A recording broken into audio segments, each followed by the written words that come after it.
Donc nous allons parler de la vie spirituelle chrétienne. On parle beaucoup de spiritualité aujourd'hui. C'est un mot à la mode qui traduit une aspiration de nos contemporains. Marie-Hélène nous le disait ce matin. Oui, cela traduit un besoin de recul, de silence, un goût pour l'intériorité, une quête de liberté, une soif de respiration et d'unification dans un monde qu'il faut bien qualifier souvent de matérialiste, un monde de l'immédiateté, dans lequel beaucoup de personnes ressentent une impression de vide et parfois même de non-sens. Dans ce contexte, l'accent est souvent mis sur la dimension personnelle de cette spiritualité avec une aspiration au bonheur. Et beaucoup recherchent une vie spirituelle laïque. C'est un peu neuf comme terme. Une vie spirituelle laïque, loin des religions, religions qui nous empêcheraient d'être libres. Loin des institutions en fait. Et ces personnes revendiquent une vie sans Dieu. Voilà. Ce qui est légitime, voilà, nous respectons. Alors j'avais lu, je ne sais plus dans quel journal justement, qu'un temps de méditation de pleine conscience était même proposé aux députés à l'Assemblée nationale. Voilà. On leur proposait un temps de méditation de pleine conscience. Eh bien, gageons que cela fasse grandir leur vie intérieure et une plus grande conscience de ce qu'ils sont et de leurs responsabilités. Bon, alors en sachant aussi que dans le contexte actuel se développe actuellement un marché de la spiritualité. Ça se vend bien la spiritualité, ça rapporte. Mais dans ce marché, on trouve aussi à boire et à manger. On trouve des gens sérieux et des charlatans. Du moment que c'est source de profit. Alors, loin de moi de tirer à boulet rouge, comment on dit? À boulet, oui c'est ça. Sur cette quête de spiritualité, sur ces recherches, je crois même que elles peuvent apporter quelque chose à la foi chrétienne et qu'elles sont à prendre en considération et à prendre au sérieux. Et en même temps, eh bien, nous allons voir que dans la vie spirituelle chrétienne, nous nous situons sur un autre terrain. Voilà. Sans pour autant nous éloigner de ce monde qui est notre fond de tableau. Donc nous allons nous en tenir à la vie spirituelle chrétienne. Je ne vais pas vous faire un grand topo sur la méditation de pleine conscience, que je n'ai jamais pratiquée, mais l'année dernière dans ma communauté, une de la communauté s'était inscrite. Alors c'était entre 12h30 et 1h30, je crois. C'était pas une très très bonne heure. En fait, elle a souvent transformé en temps de méditation personnelle. Voilà. Et elle m'a dit, mais cette année, non, je continue pas parce que c'est pas ma voie. Voilà. Alors, qu'est-ce que c'est en gros, une vie spirituelle chrétienne? Eh bien, c'est une vie dans l'Esprit Saint. En sachant que c'est toute notre existence qui est appelée à devenir spirituelle. L'Esprit Saint, il envahit la totalité de notre vie si nous le laissons faire. Alors là encore, comme pour l'intériorité, je parlerai plutôt de vie spirituelle que de spiritualité chrétienne. Bon, mon argument, c'est que je trouve, alors je vais peut-être pas tellement creuser l'affaire, que c'est plus existentiel et que ça nous concerne davantage. Vous savez, en catéchèse, on dit souvent que, en tout cas avec les enfants, il ne faut jamais utiliser des mots qui se terminent en ion. Incarnation, rédemption, résurrection. Non, alors il faut bien les prendre, mais vous voyez, souvent c'est des mots abstraits et que souvent des verbes sont plus faciles à utiliser. Parce que l'esprit de l'enfant est concret. Une catéchiste qui demande à des enfants, qu'est-ce que vous faites à votre réveil? Elle pensait qu'ils allaient dire, on fait la prière. Eh bien non, c'était à l'époque que les enfants pouvaient répondre, ah mon réveil je le remonte. Vous voyez, c'est les verbes qui viennent. Maintenant on n'a plus de réveil qui se remonte, hein, c'est tout digital, donc on n'a plus à remonter. Mais voilà, tout ça, ce petit exemple pour montrer qu'on a besoin de... C'est très concret, ce sont des verbes souvent avec les enfants. Donc, la vie spirituelle chrétienne, me paraît plus concrète que la spiritualité. Mais tout ça est très lié. Hein. Alors, il y a 3 petits temps dans mon topo. Le premier, c'est je vous donne quelques repères pour la vie spirituelle chrétienne. Il y en aura 6. Là aussi, c'est arbitraire. J'en ai trouvé 6, donc j'en ai pas cherché 7. Ensuite, je dirais quelques mots de... Qu'est-ce que c'est que les étapes de la vie spirituelle? Et là, je m'appuierai un peu sur la tradition de l'Église. Et enfin, alors Marie-Hélène m'avait dit, peut-être on pourrait évoquer quelques figures spirituelles. C'est pas ce que j'ai retenu. J'ai envie de vous dire un mot sur le combat spirituel et le discernement. Bon. Je fais partie d'une congrégation qui est de spiritualité ignatienne. Alors, je vous partage quelque chose qui m'habite assez profondément. Loin de moi voilà, de vouloir mettre de côté les spiritualités, les grandes figures spirituelles. Voilà. Mais vous verrez, nous en évoquerons quand même quelques-unes. Alors, quelques repères pour la vie spirituelle. Premier repère, on peut dire que fondamentalement, la voie chrétienne consiste dans la réponse à quelqu'un. Donc, la vie spiritualité chrétienne, c'est n'a pas d'abord chercher qui sommes-nous, quelles sont nos questions, c'est répondre à quelqu'un qui nous appelle. Répondre à quelqu'un qui veut entrer en relation avec nous et qui a l'initiative de cette rencontre. Donc la vie chrétienne, ce n'est pas un simple sentiment spirituel, même si elle n'exclut ni émotion, ni ébranlement intérieur. La vie chrétienne, elle se ressent dans notre corps et dans nos sentiments, bien sûr. Mais elle est d'abord l'expérience de l'être humain tourné vers un visage. L'expérience de l'être humain tourné vers un visage. Et ce visage, c'est celui de Jésus, le Christ. Par la force de sa vie, de sa mort et de sa résurrection, il appelle l'humanité entière à des liens de fraternité, pour un avenir de bonté sans limite. Alors, ce visage, celui du Christ, eh bien, il nous offre, par sa vie, sa mort et sa résurrection, des liens de fraternité.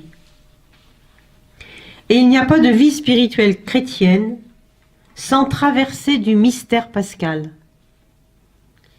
Il n'y a pas de vie spirituelle chrétienne sans traversée du mystère pascal, le mystère de la mort et de la résurrection du Christ. Sans une plongée dans les eaux du baptême. Et cette plongée, pour reprendre des images bibliques, elle est passage de l'exil à la vie, passage de l'exil à la terre promise. Alors pour ceux et celles qui connaissent le texte national sur l'orientation de la catéchèse en France, vous vous souvenez peut-être que ce mystère pascal est mis au cœur de l'expérience chrétienne. Et pour tous ceux et celles qui accompagnent des catéchumènes ou des enfants au baptême, on sait bien que voilà, cette traversée du mystère pascal est fondamentale. Et comme le dit la prière eucharistique numéro 4, pour que notre vie ne soit plus à nous-mêmes, mais à lui qui est mort et ressuscité, il a envoyé d'auprès de toi, donc le toi c'est le Père, comme premier don fait aux croyants, l'Esprit qui poursuit son œuvre dans le monde et achève toute sanctification. Voilà, c'est dans la prière eucharistique numéro 4. Afin que notre vie ne soit plus à nous-mêmes, mais à lui qui est mort et ressuscité. Et vous voyez que nous sommes d'emblée situés dans la vie trinitaire. Nous sommes tournés vers le visage du Fils, mais le Fils ne nous attire pas seulement à lui, nous conduit au Père, et le Père et le Fils nous donnent leur esprit. Alors bien sûr, pour vous comme pour moi, nous n'avons jamais fini de découvrir ce visage du Christ, et nous n'avons jamais fini d'approfondir ce que signifie de vivre de la vie trinitaire. Je me souviens, quand j'ai des bribes comme ça qui me restent dans l'esprit, un jésuite qui un jour, dans une homélie, disait « Finalement, la vie trinitaire, la Trinité, c'est notre milieu de vie. J'aime beaucoup cette expression. Voilà. J'ai pas encore fini de comprendre ce que ça voulait dire. La Trinité, c'est mon milieu de vie. Voilà. Vous pouvez vous réveiller demain matin en vous disant « Aujourd'hui, la Trinité, c'est mon milieu de vie ». C'était le premier point. Le deuxième repère. Donc, le premier, hein, la vie chrétienne, la voie chrétienne comme réponse à quelqu'un. Le deuxième repère, c'est que toute spiritualité s'exprime, alors on l'a vu ce matin avec la vie intérieure, par les relations à autrui, par les relations à Dieu, à soi-même, et j'ajoute depuis quelques années, les relations à l'environnement. Voilà, il n'y a pas simplement Dieu, les autres et moi-même, mais il y a aussi l'environnement. Et comme le souligne le pape François, nos relations à l'environnement sont tributaires de notre relation à Dieu, aux autres et à nous-mêmes. Et la singularité chrétienne, eh bien, elle consiste à se situer dans une relation filiale. Le Père engendre un Fils qui appelle des frères. Donc nous sommes invités à nous situer dans une relation filiale avec le Père, dans le Christ, par l'Esprit, et nous sommes invités à nous reconnaître frères. Et ça, je pense que c'est vraiment un aspect spécifique de la foi chrétienne. Il s'agit de constituer une humanité où la relation implique la reconnaissance de la filiation et de la fraternité. La vie chrétienne est une expérience de filiation et de fraternité. Et là encore, nous n'avons jamais fini de devenir fils ou filles, et nous n'avons jamais fini de devenir frères et sœurs les uns des autres.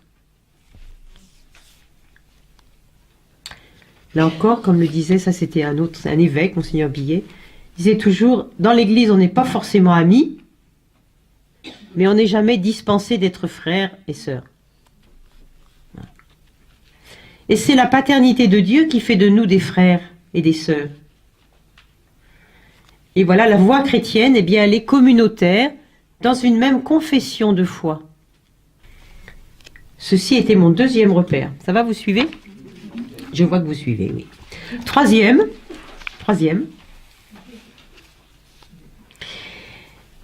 Eh bien, le troisième, je dirais que d'entrer dans une vie spirituelle, c'est commencer à prendre conscience de notre relation à Dieu et réaliser que c'est de l'ordre de la vie. Cela nous fait vivre. Et un jour, nous comprenons qu'il est bon de vivre, qu'il est bon pour vivre, de cultiver cette relation. La relation à Dieu, notre relation à Dieu, est de l'ordre de la vie. Par exemple, nous avons peut-être hérité d'une foi, mais cette foi a été endormie. Et voilà qu'un jour nous ouvrons un œil. Et ce qui nous est donné d'entendre et de voir nous donne le désir d'avancer et de croître. Peu à peu, nous devenons davantage sensibles à la parole de Dieu. Et nous tentons d'y conformer notre vie. Nous entrons dans un certain recueillement. Se recueillir, c'est très beau cette image. Se recueillir. Et nous prenons conscience qu'une certaine unification se fait en nous. Nous commençons à parler devant Dieu en réponse à son invitation. Et notre vie découvre une cohérence nouvelle en se laissant toucher par l'Esprit de Dieu. Il y a unification et cohérence. Vous voyez, vous pouvez relire quelque chose de votre histoire avec Dieu. Voilà. Quand avez-vous commencé à avoir une foi vive? Souvent, on l'a reçue de notre famille, mais dans notre histoire, on peut repérer quelques moments où ça a été davantage personnalisé ou plus intense. Alors, il peut se faire que dans les débuts de la vie spirituelle, quelques-uns soient touchés de façon sensible par une sorte d'irruption de Dieu dans leur existence. C'est le cas de certains catéchumènes. Voilà. Ils peuvent se dire, tel jour, Dieu est entré dans ma vie, j'étais à tel endroit et j'ai fait telle expérience. Mais beaucoup ne sont affectés que dans la foi. Tout le monde ne fait pas une expérience forte d'irruption de Dieu dans sa vie.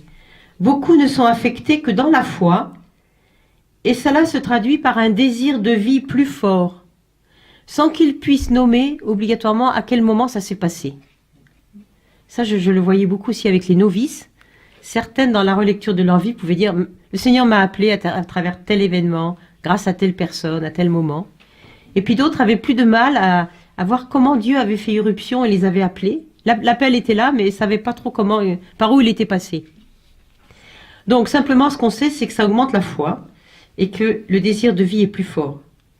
C'est aussi une augmentation de l'amour, de la charité, de l'amour réel des êtres qui nous entourent. Et c'est aussi une croissance de l'espérance, que même les difficultés de la vie ne viennent pas ruiner. Donc voilà, cette vie, cette rencontre avec le Seigneur, eh bien, elle se traduit par une vie dans la foi, dans l'espérance et dans la charité. Vous reconnaissez là 3 vertus qu'on appelle, si je ne me trompe, théologales. La foi, l'espérance et la charité. Et saint Ignace de Loyola, que j'ose citer, dit que le passage de Dieu, donc Dieu qui nous console, on reconnaît son passage justement quand notre foi, notre espérance et notre charité grandissent. Peut-être ça nous arrive d'être saisis un peu par un amour, voilà, un amour gratuit. On se lève le matin et on a envie d'aimer tout le monde. Voilà. Ou bien tout d'un coup, même dans ce monde qui est pourtant difficile, on sent qu'on est plein d'espérance. Voilà. Et que nous avons la foi chevillée au corps. Et nous voyons bien que c'est un don qui nous est fait. Voilà. Et c'est une manière de vérifier que cette vie dans l'esprit, elle est bien réelle et pas imaginaire, et qu'elle se traduit dans la vie concrète.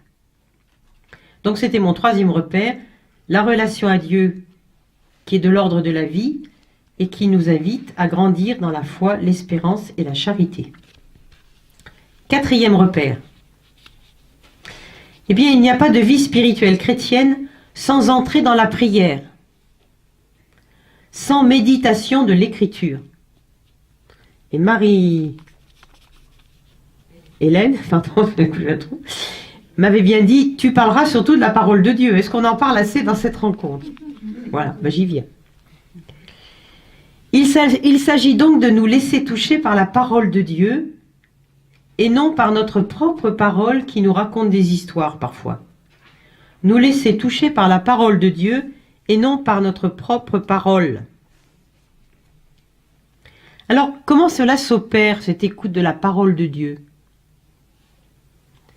Eh bien, nous pouvons écouter Dieu à l'œuvre de bien des manières dans nos vies. Une des manières, c'est de lire l'Écriture. Lire les Écritures. Nous lisons un texte, ce qu'on a fait tout à l'heure, nous l'avons entendu, et nous écoutons à travers ce texte Dieu qui nous parle. Nous lisons un texte, nous entendons un texte qui nous est proclamé, et à travers ce texte, nous écoutons Dieu qui nous parle aujourd'hui. Donc c'est toujours une écriture qui est lue dans l'Église. Parce qu'il y a beaucoup de gens qui lisent la Bible, et c'est un magnifique texte, c'est peut-être le livre le plus vendu dans le monde, mais tout le monde n'écoute pas Dieu qui parle à travers la Bible. Donc c'est l'écriture qui est lue dans l'Église, et en lisant cette parole, je me confronte à une parole objective, voilà, qui résiste parfois. Il y a certains passages, soit on ne comprend rien, soit on est heurté, soit au contraire on est emballé. Et alors, eh bien, pourquoi cette écriture peut nous parler? Cette écriture, elle a été inspirée par l'Esprit Saint. Elle a été voilà, mise par écrit, sous l'action de l'Esprit. Et aujourd'hui, quand nous lisons l'Écriture, nous la lisons aussi nous-mêmes inspirés par l'Esprit. C'est l'Esprit qui nous inspire. Voilà. Vous voyez, c'est un travail un peu comme la visitation. Hein. Il y a l'Esprit qui est à l'œuvre en Marie et en Élisabeth. Et bien là, l'Esprit est à l'œuvre dans l'Église, dans le texte et en nous. Et finalement, l'Esprit nous apprend à entrer dans la prière avec toute notre histoire. Pourquoi la parole nous parle-t-elle? La Bible nous parle-t-elle? C'est parce qu'elle nous rejoint dans notre histoire. Et parfois, elle éclaire des pans entiers de notre histoire. Voilà, ce qui est dit dans la Bible. Ah bah tiens, ça me concerne. Là aussi, c'est un exemple personnel, mais au moment d'entrer dans la vie religieuse, quand j'étais enfant, j'aimais beaucoup Abraham, mais j'aimais surtout les moutons d'Abraham. Je ne sais pas pourquoi je dessinais les moutons d'Abraham, au catéchisme. Et quand je fais le choix de la vie religieuse, j'ai compris que cette phrase « Va vers le pays que je te montrerai ». Voilà. J'étais comme Abraham, je partais dans un pays, vers un pays que je ne connaissais pas, la vie religieuse, mais il y avait un appel « Va vers le pays que je te montrerai ». Et je pense que vous aussi, vous pouvez repenser à des phrases d'évangile qui tout d'un coup, ou d'Ancien Testament, ça devient actuel pour vous. Voilà, ce qui arrive à Abraham, ben, Abraham c'est moi, quoi. Voilà. Aussi un monsieur que j'accompagnais dans les exercices spirituels qui me dit « Anne-Marie, il n'est pas question que je prie un psaume. » Ah bon? Ah non, non, les psaumes, je ne comprends rien. Bon, ben vous pouvez peut-être essayer quand même. Et alors il essaye et un jour il revient et me dit « Mais le psaume, c'est moi. » C'est formidable. Le psaume, c'est moi. Eh bien, il avait entendu quelque chose pour lui, vous voyez. Voilà, et alors cette parole de Dieu, eh bien, elle fait croître notre liberté et elle modifie nos relations. Et en écoutant la parole, eh bien, nous acceptons de nous recevoir d'un autre et des autres. Hein. On disait ce matin que nous nous recevons les uns des autres, mais voilà, nous nous recevons aussi d'un autre. Et nous découvrons que nous ne sommes pas l'origine de nous-mêmes. Et c'est cela aussi, entrer dans une vie spirituelle. C'est accepter de ne pas être notre propre origine, mais que notre origine soit en Dieu. Et ça, dans le monde actuel, c'est pas du tout évident. Hein. Voilà. Nous revendiquons plutôt de nous faire par nous-mêmes, de nous recevoir, d'être maître de nos vies, à la fois de la naissance. Enfin non, la naissance, c'est quand même difficile. Hein. On ne peut pas se faire naître encore. On ne peut pas se donner naissance, mais on pourrait se donner la mort. 5e point de repère. Il y a une grammaire de la vie spirituelle. Ce matin, je disais que dans le langage, il y a des médiations, on apprend le langage, les mots, la grammaire, justement.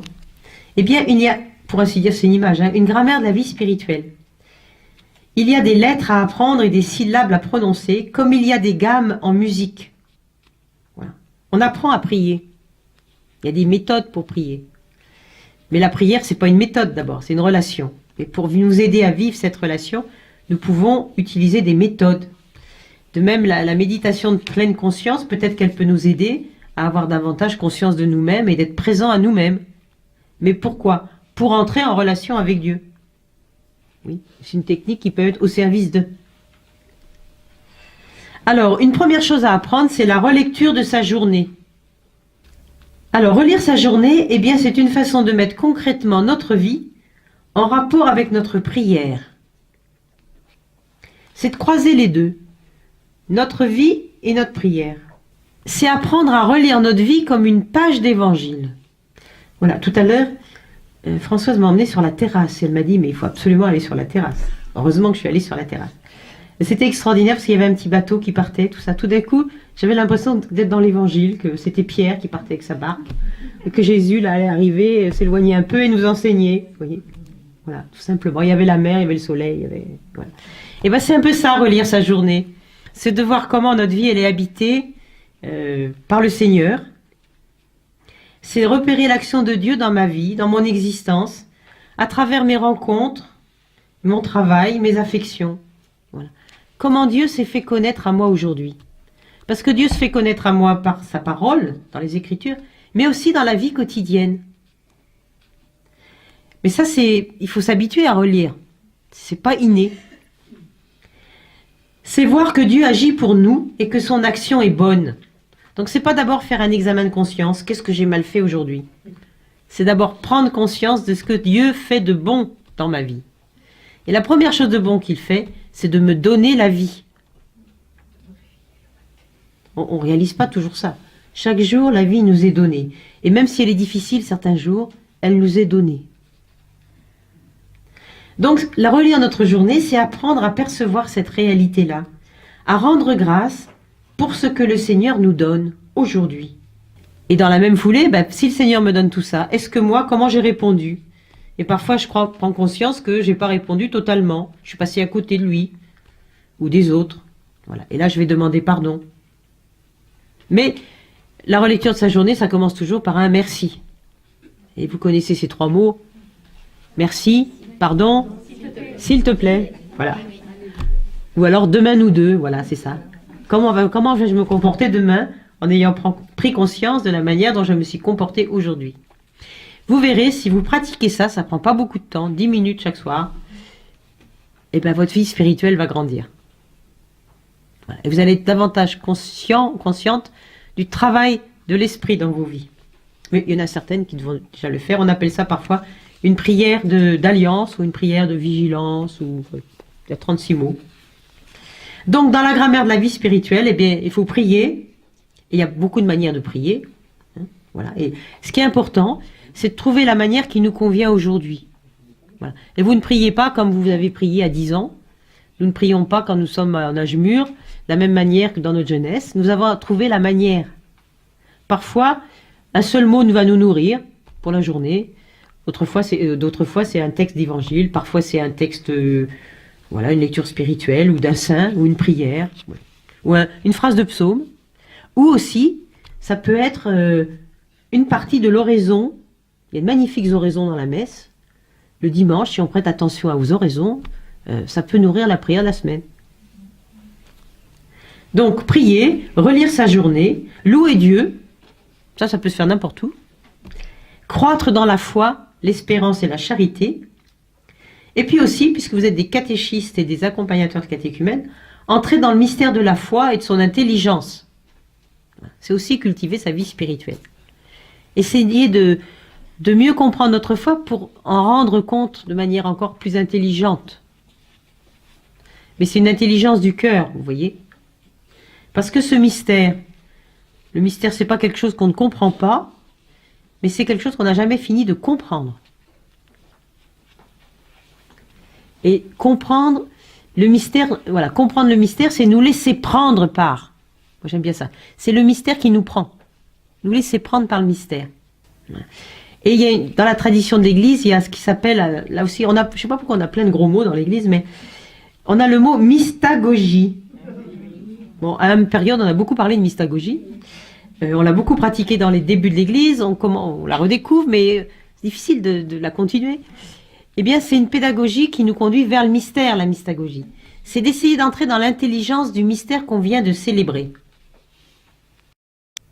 Voilà, la mystagogie. Et alors ça, on pratique ça avec des catéchumènes, mais c'est aussi la richesse de l'Église. Hein. C'est l'Église qui la pratique avec ceux qui demandent à entrer dans cette Église. Donc là, vous savez que c'était mon point 5, la grammaire de la vie spirituelle. Enfin, un point 6, ça va, vous suivez les 6 6. Eh bien, la vie spirituelle ne peut mener qu'à la mission. Alors, on est toujours dans l'intérieur, l'extérieur. Hein. Voilà, on n'oublie pas l'extérieur. Notre vie, elle est pour le monde. Nous sommes appelés par le Christ à participer à sa mission dans le monde. Donc la vie spirituelle est orientée vers la mission. Le pape le dit bien, nous sommes des disciples missionnaires. Et ce faisant, elle nous entraîne à un changement de comportement plus évangélique. Et c'est ça être missionnaire. C'est témoigner de la présence du Christ. Et bien sûr, notre vie chrétienne, eh bien, elle nous invite à prendre au sérieux notre métier d'homme ou de femme. Et elle se traduit par des choix dans la vie, par des engagements très précis, des engagements repérables. Parce que la foi a toujours une dimension sociale et politique. Politique au sens large, hein. Je ne veux pas dire de tel ou tel parti, mais politique au sens où ça intéresse la vie de la cité. C'est ça que je veux dire. C'est ça la politique. La foi a forcément une dimension sociale et politique. Alors, chacun la vit à sa manière, mais elle n'est pas du domaine privé seulement, contrairement à ce qu'on voudrait nous faire croire ou vivre. On est dans une société laïque, la foi chrétienne c'est privé, quand on est dans le public, on laisse tout ça dehors. À l'intérieur, on ne sort pas. Ben non. Si on ne peut pas témoigner de notre foi dans la société dans laquelle on est, il y a quelque chose qui ne va pas. Voilà. Puis ça, en plus, on ne peut pas restreindre, on peut pas... Voilà, notre vie, selon l'Évangile, elle s'exprime. Pardon. Bon, ça, c'est plutôt une barrière, mais... Voilà, donc nous avons des choix à faire, et de plus en plus, nous aurons des choix à faire selon l'Évangile, qui ne sont pas toujours les choix faits par la société. Et dans une société où nous sommes de plus en plus minoritaires, comme chrétiens, ben nous savons que ça demande une certaine liberté pour nous positionner. Ça va pour ces repères, vous allez sûrement en trouver d'autres, vous. C'est pas exhaustif, hein. Mais ce qu'on retient quand même beaucoup, c'est qu'au cœur de notre vie spirituelle chrétienne, c'est le Christ. Un Christ qui est pleinement homme et qui est pleinement Dieu, qui s'est fait chair. Donc c'est bien lui qui va nous apprendre le chemin, comment à vivre dans notre vie d'homme, dans nos êtres corporels, de relations et de paroles, comment vivre à la manière de fils et de frères et sœurs. Tu regardes le temps, hein, parce que j'ai dit que ça sera moins long, mais je suis pas sûre. Voilà, ici. Moi, j'oublie complètement le temps quand je vous vois, quand je vous parle. Alors, les étapes de la vie spirituelle. Vous m'entendez? Non, ça va. Alors, qu'est-ce qu'on peut dire des étapes de la vie spirituelle? Quand Marie-Hélène m'a demandé ça, j'ai dit, qu'est-ce que je vais raconter? Eh bien, je vais raconter la tradition de l'Église. Et puis après, on verra ce qu'on en fait. Dès le début du christianisme, les pères de l'Église commencèrent à repérer dans le cheminement de la vie intérieure différentes étapes qu'ils s'attachèrent à classifier, voilà, à faire des catégories, pour aider les nouveaux croyants. Alors, l'idée centrale là-dedans, c'était de décrire comment la personne, peu à peu, aboutit à une union avec Dieu qui ressemble à ce que dit saint Paul dans les Galates. Ce n'est plus moi qui vis, c'est le Christ qui vit en moi. Ce n'est plus moi qui vis, c'est le Christ qui vit en moi, dit saint Paul, dans les Galates, l'Épître aux Galates au chapitre 2, verset 20. Ça, c'est le but ultime de la vie spirituelle. Mais on n'y parvient pas quand même du jour au lendemain. C'est une phrase qu'on peut dire un peu rapidement, mais est-ce que justement quand nous relisons notre journée, peut-être c'est difficile de dire « Ah, aujourd'hui, c'est plus moi qui ai vécu, c'est le Christ qui a vécu en moi, tout ce que j'ai vécu. » Oui, il assume tout, mais... Alors, assez vite, dès le IVe siècle, il y a eu un accord qui s'est fait sur la répartition de la vie spirituelle en 3 étapes. C'est ce qu'on appelle les 3 voies. Vous avez peut-être déjà rencontré ça. Alors là aussi, c'est des mots qu'on ne met pas tous les jours, qu'on n'utilise pas tous les jours. Il y a d'abord la voie purgative. Alors ça fait penser à une purge et aussi au purgatoire. La voie purgative. Suivie de la voie illuminative. On comprend bien, c'est la lumière qui s'introduit. Et puis la voie unitive. On a parlé d'unification ce matin. Voilà. Alors ça, c'est les pères de l'Église. Le pseudo-Doni, je crois, qui a beaucoup systématisé cela. Et puis, alors, saint Augustin, lui, il parle de 3 moments, de 3 étapes. Il parle des commençants, des progressants et des parfaits. Alors nous, on parle parfois de commençants. Les progressants, on en parle un peu moins. Et les parfaits, on n'ose pas trop. Hein. Voilà. Alors ces étapes, en fait, elles indiquent une montée de la personne vers Dieu, au cours de laquelle elle se spiritualise. Et quand on dit spiritualise, c'est pas pour perdre la vie concrète, hein, au contraire, c'est laisser l'esprit entrer davantage dans notre vie, dans la totalité de la vie. Alors je vais reprendre un peu ces 3 voies. Alors la voie purgative des commençants. Eh bien, les commençants, ce sont ceux et celles qui se sont convertis et qui entreprennent de suivre le Christ. Bon. On a affaire à des commençants quand on est avec des catéchumènes. Qu'il s'agisse d'un itinéraire lent ou rapide, leur conversion ébranle leur être tout entier. Et cette conversion, elle conduit toujours à des changements. Dans les catéchumènes, l'entourage des catéchumènes le note bien, tu as changé, tu es plus le même. Donc une conversion qui ébranle et qui conduit à des changements. Des changements dans quoi? Eh bien dans la manière de voir le monde et les autres. Aussi des changements dans les comportements, dans les actions et dans les décisions.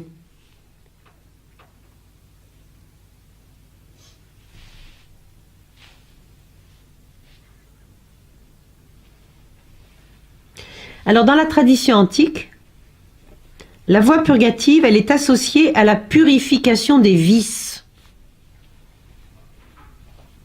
Les vices de l'être humain. Alors aujourd'hui on n'en parle pas beaucoup, mais on y revient, on y revient. Alors c'est quoi les vices de l'être humain? La gourmandise, l'orgueil, l'avarice, la paresse, la luxure, l'envie, la colère. Alors peut-être que ces termes nous paraissent un peu vieillots, mais le sont-ils vraiment? Peut-être les termes, mais la réalité. En fait, ils manifestent une réalité que vivent encore les convertis. Voilà. Après l'illumination, parce qu'il y a une illumination de la conversion, eh bien, le nouveau chrétien cherche à adopter une conduite personnelle qui soit en conformité avec ce que Dieu attend de lui et qu'il apprend à déchiffrer dans la prière et dans la vie de l'Église. Voilà. Et c'est pas si facile que ça, pour les catéchumènes ou les commençants, mais aussi pour les autres, de sortir de l'orgueil, de la paresse, de la colère, parfois de l'envie, voilà. Enfin de tous ces vices. Alors vous voyez, c'est tourner le dos à une certaine manière de vivre. Alors qu'on les appelle vices ou pas, je crois que ça revient à peu près au même. Et alors nous, dans le Vert Dimanche, nous avons osé faire quelques textes sur les vices. Voilà. Au début, quand on a choisi ça, je dis bon, on est complètement fou. Mais alors justement, du coup, j'étais regardée dans le catéchisme de l'Église catholique, on parle assez longuement, voilà, et je me suis instruite, en instruisant les autres. Alors, ça c'était la voie purgative, la voie illuminative des progressants. Alors, quand on progresse, c'est un temps de développement de la sensibilité spirituelle par la progression dans la prière et dans la foi. Et ça demande une certaine détermination, une certaine fidélité. Et alors, opposées aux vices apparaissent les vertus. Voilà. Les vertus qu'on appelle cardinales. Je vous ai parlé tout à l'heure des vertus théologales. Voilà. Alors, les vertus cardinales, je crois qu'il y en a 4, si ma mémoire est bonne. Le courage, la prudence, la justice et la tempérance. Le courage, la prudence, la justice, la tempérance. Et vous voyez que ce qui se joue aussi bien dans les vices que dans les vertus, c'est la relation que nous avons aux choses. La gourmandise. Voilà, c'est notre relation aux aliments. On peut être gourmand, on peut les prendre, voilà, voilà. Ou au contraire, on peut recevoir. La tempérance, c'est la même chose. Voilà, la relation aux choses. Donc c'est la relation aux choses et la relation aux êtres. Est-ce que nous sommes libres dans cette relation? C'est ça qui est en jeu. Et ça, c'est toujours moderne et actuel. Donc voilà, ces vertus cardinales, eh bien, elles vont permettre d'affronter des situations difficiles, de faire des choix justes, même si parfois ces choix peuvent être douloureux. Mais l'Évangile ne nous promet pas non plus que ça sera facile tous les jours. Jésus nous dit, voilà, celui qui m'aime, qui prenne sa croix, qu'il me suive. Voilà. Et Dieu s'approche peu à peu et transforme nos cœurs de pierre. Donc ça, c'était la voie illuminative. La voie unitive des parfaits, on peut dire. Eh bien, ça indique que voilà, le développement de l'union à Dieu, et ce développement n'est jamais terminé, c'est toujours un chemin, mais il y a quand même la personne atteint une maturité spirituelle et humaine qui lui permet d'affronter la vie, qui lui permet d'affronter le combat parfois jusqu'à l'héroïsme. Voilà, pense au Père Hamel. Voilà, belle figure qui va justement la voie unitive des parfaits. Voilà. Pensons au moine de Tibérine. Et paradoxalement, eh bien, nous prenons conscience que c'est en allant jusqu'au bout de notre propre humanité que nous aboutissons à un dépassement de nous-mêmes. Voilà. Et cette espèce de paradoxe entre se posséder pleinement et en même temps être complètement dépossédé de soi. Ça va ensemble. Et aller jusqu'au bout de sa propre humanité et en même temps vivre à travers ça un dépassement de soi. C'est quelque chose qui nous allie, qui nous unit au mystère pascal. Il y a quelque chose là d'une expérience de mort à soi et de vie qui est reçue en ce lieu même, voilà, de la mort. Et vous savez, c'est saint Paul qui dit que nous sommes assaillis toutes parts, nous sommes... il y a toute une liste là, il leur arrive plein de choses. Mais en fait, nous ne désespérons pas. Continuons à avoir la foi au cœur de ça. Alors, donc ça, c'était les pères de l'Église qui ont donc un peu systématisé ces trois voies. Alors, il y a des mystiques aussi qui ont repris cette classification, mais autrement. Alors, il s'agit par exemple de Jean de la Croix, d'Ignace de Loyola et de Thérèse d'Avila. Et ils ont repris un peu ce modèle en reprenant, c'est toujours le même schéma quand même, qui est un schéma de dépossession de soi et de transformation pour entrer dans une conformité à Dieu. Vous voyez, c'est un chemin de mort et de résurrection en fait. Et alors Jean de la Croix et Thérèse d'Avila, ils l'ont fait à leur manière en utilisant des symboles. Donc Thérèse, elle utilise le symbole du château intérieur. Voilà. Notre âme est comme un château intérieur et il y a différentes demeures dans ce château et on progresse. Voilà. Et ce château, il renvoie vraiment à la construction intérieure de la personne et il permet de mettre des mots sur cette construction. Quant à Jean de la Croix, lui, il prend l'image de la nuit. Voilà, les nuits, la nuit des sens, voilà, qui est une manière de nous détacher de nos pulsions élémentaires, on pourrait dire. Et puis, la nuit obscure, voilà, qui est un détachement plus fondamental, parce que c'est de croire en Dieu sans rien sentir, sans rien apercevoir. La présence de Dieu ne se fait plus sentir. Et c'est une manière de perdre Dieu, mais pour trouver Dieu, parce que Dieu est au-delà de ce que nous pouvons sentir. Voilà. Vous voyez, ça c'est d'autres images. Elles nous parlent plus ou moins, parce qu'elles sont aussi datées, situées dans une époque. Et alors, Ignace de Loyola, lui, qu'est-ce qu'il a fait? Il est très classique, il reprend ces trois... La voie purgative, illuminative et unitive. Et il propose, lui, alors quelque chose qui est très moderne, il relie sa propre expérience spirituelle, comment Dieu s'y est pris avec lui dans sa vie, et il se dit, la manière dont Dieu s'y est pris avec moi, ça doit être la manière dont il s'y prend avec tout être. Et donc, il relie son cheminement spirituel de manière à le faire expérimenter, à le faire expérimenter à d'autres. Et c'est ça qui est moderne. À partir de sa propre expérience, il ouvre un chemin, il décrit un chemin que d'autres vont parcourir. Et c'est ce que l'on trouve dans le livret des exercices spirituels. Et ça se présente sous forme d'exercices. Il dit de même qu'il y a des exercices physiques, il y a des exercices spirituels. Donc on s'exerce à. Voilà. Mais en faisant jouer à la fois le fait que ça soit nous qui mettions tout notre effort, et en même temps tout est donné par Dieu. Alors c'est ça. C'est deux libertés qui se rencontrent dans ces exercices.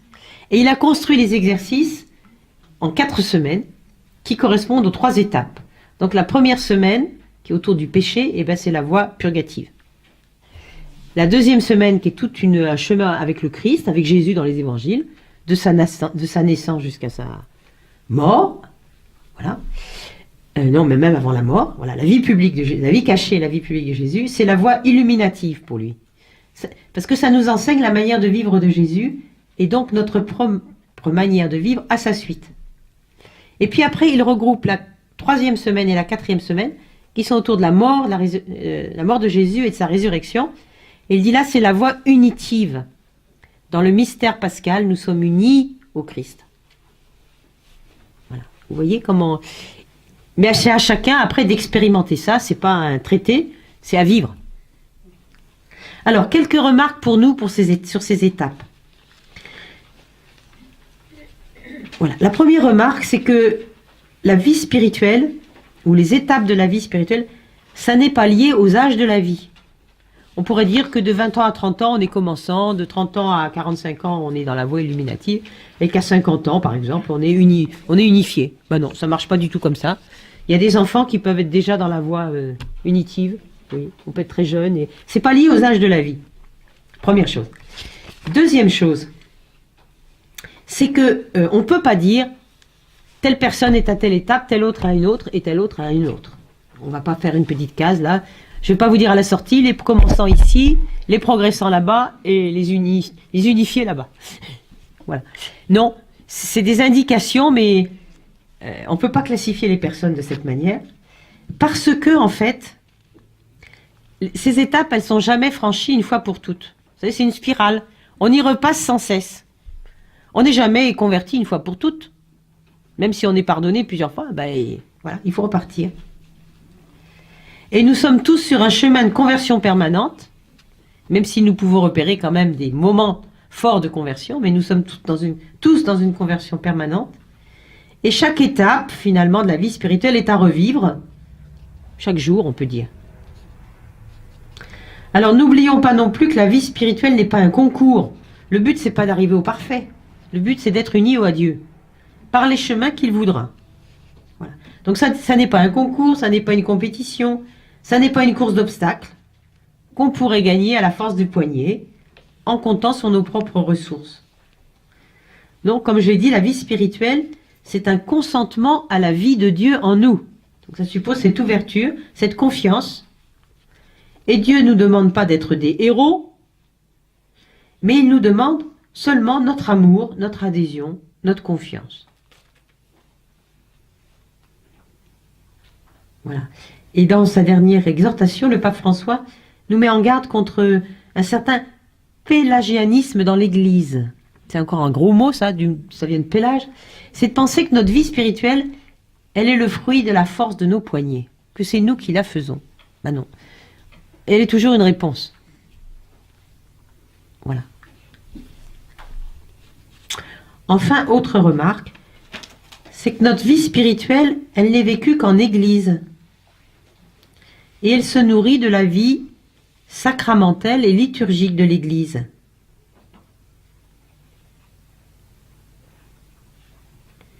Et elle trouve son accomplissement, son épanouissement dans l'amour. Et ça, on ne peut pas quantifier l'amour, on ne peut pas mesurer l'amour. L'amour est sans limite.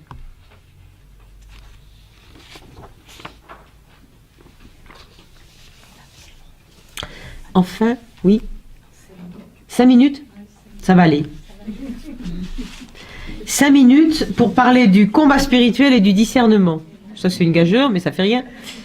Au synode, les pères de l'Église, les pères du synode ont 4 minutes pour s'exprimer. Donc, je vais essayer de faire en 5 minutes.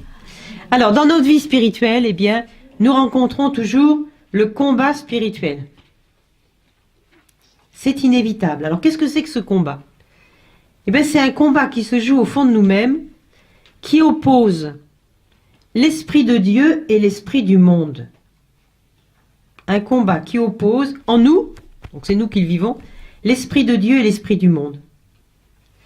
L'esprit du monde, il nous invite à vivre à la surface de nous-mêmes, à nous laisser balloter au gré des événements, des sensations. Tandis que l'esprit du Christ, l'esprit de Dieu, il nous invite à l'intériorité et à la profondeur. L'esprit du monde, qu'est-ce qu'il nous propose? Des critères de réussite, de richesse, de confort, de pouvoir, de notoriété. Et à l'inverse, eh bien, l'Esprit de Dieu, il nous invite au respect, à la simplicité, au service, à la gratitude, à la bonté. Vous voyez, on peut opposer les deux esprits. Et finalement, que nous voulions ou non, notre cœur est divisé. Il est un champ de bataille entre ces esprits.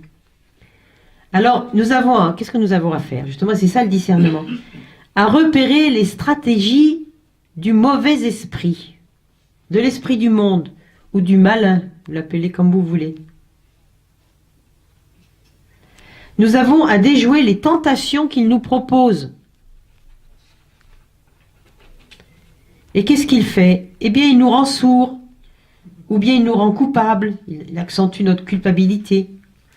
Il peut nous faire penser qu'on n'arrivera jamais, qu'on est déjà condamné. Et souvent, il nous promène entre l'orgueil ou la mésestime de nous-mêmes.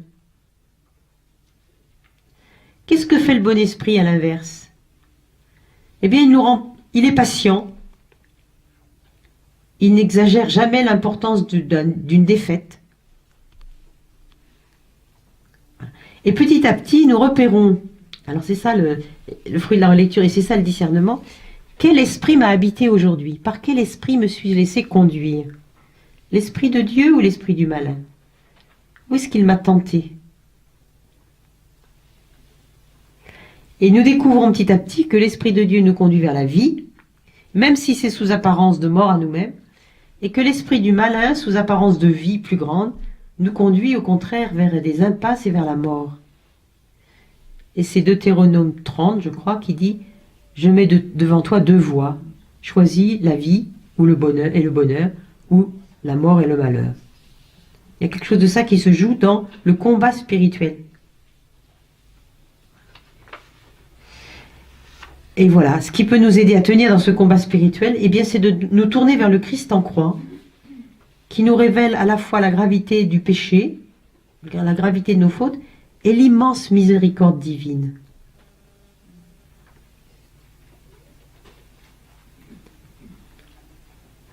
Voilà. Discerner, c'est séparer, justement. C'est essayer de voir qu'est-ce qui est en jeu. Et une fois qu'on a vu ça, qu'est-ce que je choisis? L'esprit du Christ ou l'esprit du monde? Et vous verrez, quand on est attentif quotidiennement, ça se passe assez quotidiennement. Et alors ce combat, il est plus ou moins difficile, plus ou moins fort, suivant les étapes de nos vies, suivant nos tempéraments, suivant